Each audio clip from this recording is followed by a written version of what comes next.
Rain had been falling since before dawn, turning the streets into long mirrors of broken light. The city was waking up slowly, unwillingly, like a tired animal shaking off a bad dream. In an alley behind a closed diner, a child sat curled against a brick wall, arms wrapped around knees, jacket too thin for the cold. His shoes were split at the toes, soaked through, and his hands shook not just from the weather but from hunger. He had learned to stay quiet, to take up as little space as possible. Noise invited trouble, visibility invited pain. He watched the world from shadows. Suits rushing past with coffee cups. Police cars rolling by without slowing. People who never looked down. He had a name once, but it felt like something from another life, like a song he could no longer remember. On the street, names were dangerous. Names made you human, and being human made everything hurt more. The roar of engines shattered the morning. It came like thunder, deep and heavy, echoing between buildings. The child flinched instinctively, pressing himself tighter into the wall. Motorcycles poured into the street like a moving wall of steel and leather. Black jackets, metal patches, hard faces carved by years of weather and violence. The symbol on their backs was known even to him. He had seen it before. Heard whispers about it. Stories told in fear by other kids huddled around trash fires at night. Hell's Angels. The bikes slowed near the diner, engines growling, claiming the space. The riders dismounted with casual confidence, boots hitting wet pavement. To the child, they looked like giants. Dangerous, untouchable, men who belonged to a world where weakness was hunted. He shrank back, hoping to disappear. Then he saw the trouble coming. A battered van rolled up the street, music blasting too loud, windows down despite the rain. The men inside were drunk or angry or both. Their laughter was sharp, ugly. One of them spotted the bikers and shouted something meant to provoke. An insult, a challenge, the kind that demanded a response. The air changed instantly, hands tightened, bodies squared. Pride rose like a flame begging for fuel. Words were exchanged, then shoved, then fists. It happened fast, like violence always does. The child's heart pounded as he watched chaos unfold in front of him. One biker, older than the rest, gray threaded through his beard, stepped forward to break it up. His voice was calm but carried weight. He raised his hands, trying to slow the moment before it tipped over the edge. That was when someone from the van swung a metal bar. It came from the side, fast and brutal, aimed at the biker's head. The child saw it clearly, every detail burned into his mind. The angle, the speed, the certainty that the blow would kill. His body moved before his fear could stop it.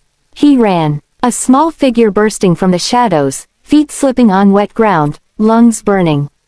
He threw himself forward, screaming something he didn't understand himself. The bar struck him instead. Pain exploded. It was white and blinding and absolute. The world folded in on itself. He felt his body lift, then crash, then slide across the pavement.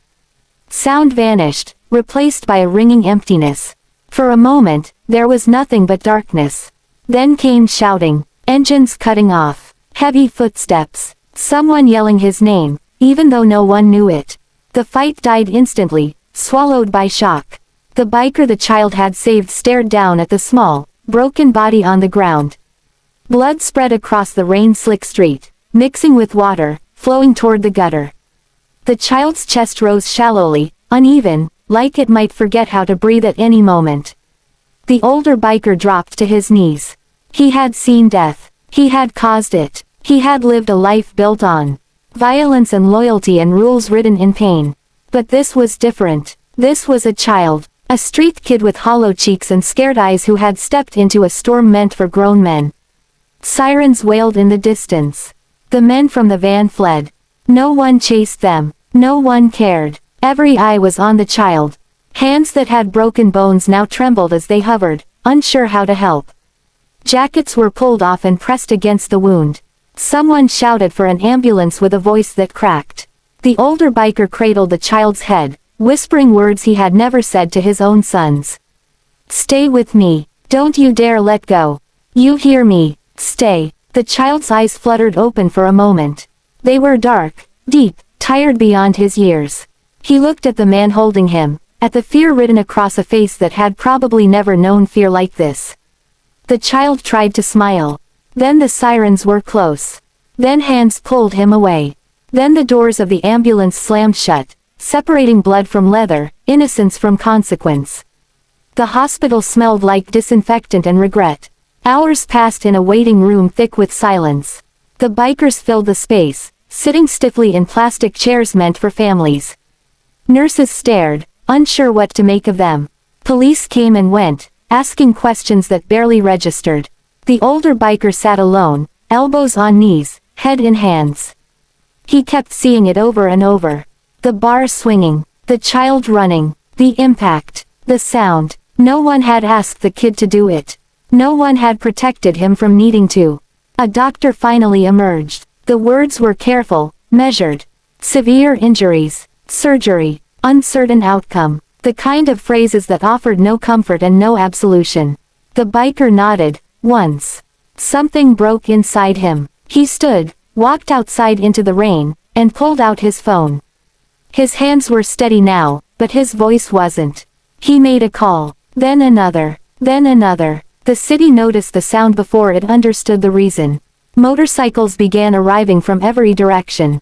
Streets filled, intersections clogged, engines idled like a collective heartbeat. Men and women in leather stood shoulder to shoulder, faces grim, eyes fixed on the hospital doors. They were not there to fight. They were there to wait. Word spread fast, faster than rumors, faster than fear. A homeless kid, a sacrifice, a life saved by someone who had nothing to give except himself. Some bikers brought food, others brought blankets. Someone brought toys bought awkwardly from a late-night store, unsure what children liked, just knowing a child was involved. Money appeared, folded bills pressed into rough hands, then stacked, then counted again and again. Nurses watched, stunned, as men with reputations carved in violence asked softly if there was anything the hospital needed.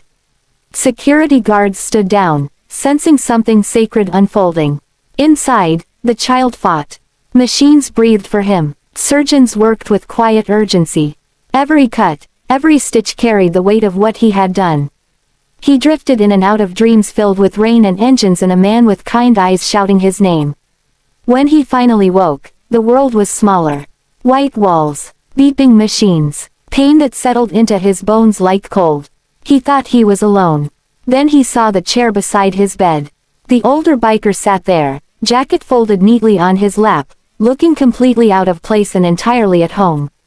His eyes were red. He stood slowly, like he was afraid sudden movement might make the child disappear. "Hey, kid," he said softly. The child swallowed. His throat hurt. Everything hurt. He tried to pull his hand back under the blanket, embarrassed by how small it looked. "You're safe," the biker said. "You did something big." The child frowned faintly. His memory was fuzzy, but the fear was still there. He remembered running, remembered the pain. He shrugged weakly. "Didn't want you to get hurt," he whispered. The biker closed his eyes. Tears slid down his face without permission. He didn't wipe them away. No one ever had. The days that followed changed everything. People came to see the child. Not officials or reporters, but bikers. Quietly, respectfully, they brought stories. They brought laughter. They brought the strange warmth of belonging to a group that had chosen him without question. They learned his name. They learned how he ended up on the streets.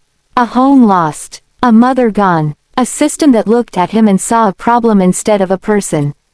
They listened. And then they acted. Arrangements were made. Papers signed. Promises kept. A place was found where he could heal without fear of being thrown back into the cold. Doctors were paid. Counselors brought in. A future, fragile but real, was laid carefully in front of him. The older biker visited every day. He talked about nothing and everything. About roads that stretched forever. About mistakes that followed you longer than any shadow. About loyalty, and how sometimes it found you in the least expected form. The child listened. He smiled more. When he was finally well enough to leave the hospital, the sound waiting outside made his chest tighten. Engines. A line of motorcycles stretched as far as he could see. Riders stood beside them, helmets tucked under arms, faces solemn. The older biker knelt in front of him, eye level. "This is for you," he said. "Not because you're hurt. Because you're brave." The engines started together, a rolling wave of sound that shook the air. Not threatening, protective, a promise wrapped in noise. The child laughed, a real laugh, bright and surprised. He had saved a life. But in doing so, he had found his own. And the city, hardened and cruel, would never quite be the same again.